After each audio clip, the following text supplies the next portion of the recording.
Assalamualaikum warahmatullahi wabarakatuh. Selamat datang di mata kuliah Manajemen Pemasaran.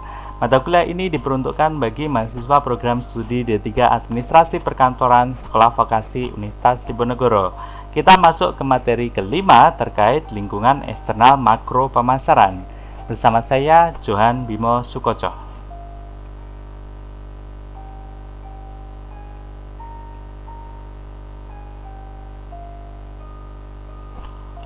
Lingkungan eksternal makro pemasaran yaitu unsur-unsur yang berpengaruh secara tidak langsung mencakup teknologi, ekonomi, politik, sosial, atau budaya.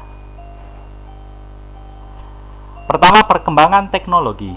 Dalam industri, tingkat kemajuan teknologi memainkan peranan penentuan produk dan jasa yang akan dihasilkan, peralatan yang akan digunakan, dan lain sebagainya.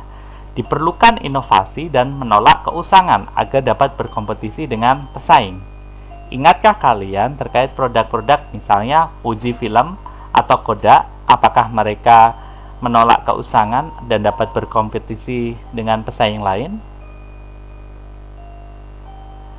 Kemudian, variabel-variabel ekonomi. Organisasi akan terlibat dalam masalah biaya dan finansial.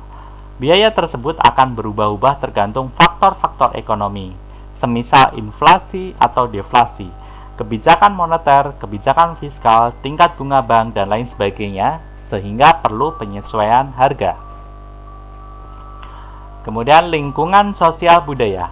Lingkungan ini semisal kepercayaan, nilai-nilai, tradisi, pendidikan, dan lain-lain yang sangat mempengaruhi terhadap pemasaran.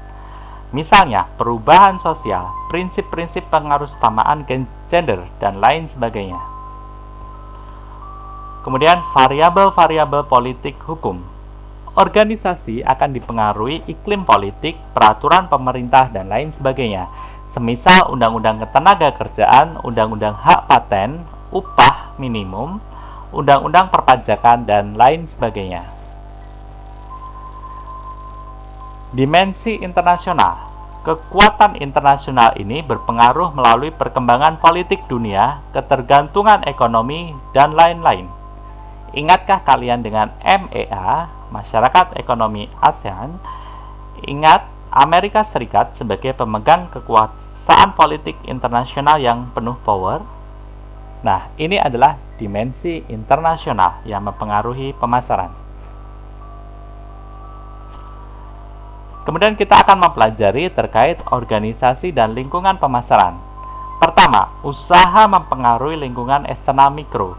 Berbagai teknik perlu dikembangkan untuk hal ini, semisal organisasi dapat mempengaruhi langganan customer melalui iklan. Organisasi dapat mengadakan perjanjian kerja terhadap sumber daya manusia. Organisasi dapat membuat hubungan kerja dan perjanjian dalam pengadaan bahan baku dan lain sebagainya.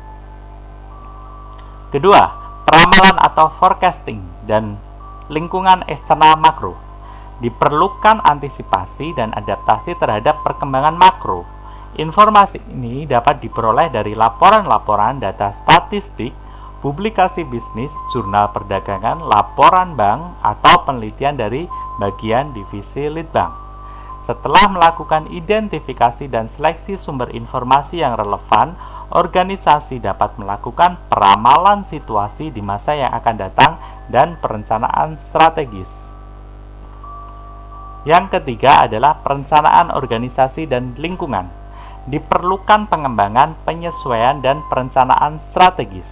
Rencana ini mewujudkan konsep dasar organisasi dan strategi-strategi akan mengikutinya untuk pencapaian tujuan.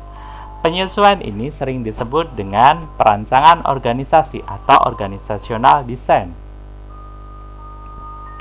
Demikian materi yang dapat kita pelajari hari ini. Terakhir saya mengutip kutipan dari Arthur Wesley. Orang bijak belajar ketika mereka bisa. Orang bodoh belajar ketika mereka terpaksa. Saya Johan Bimo Sukoco. Jangan lupa untuk subscribe untuk mengikuti kelas-kelas berikutnya. Akhir kata, Assalamualaikum warahmatullahi wabarakatuh.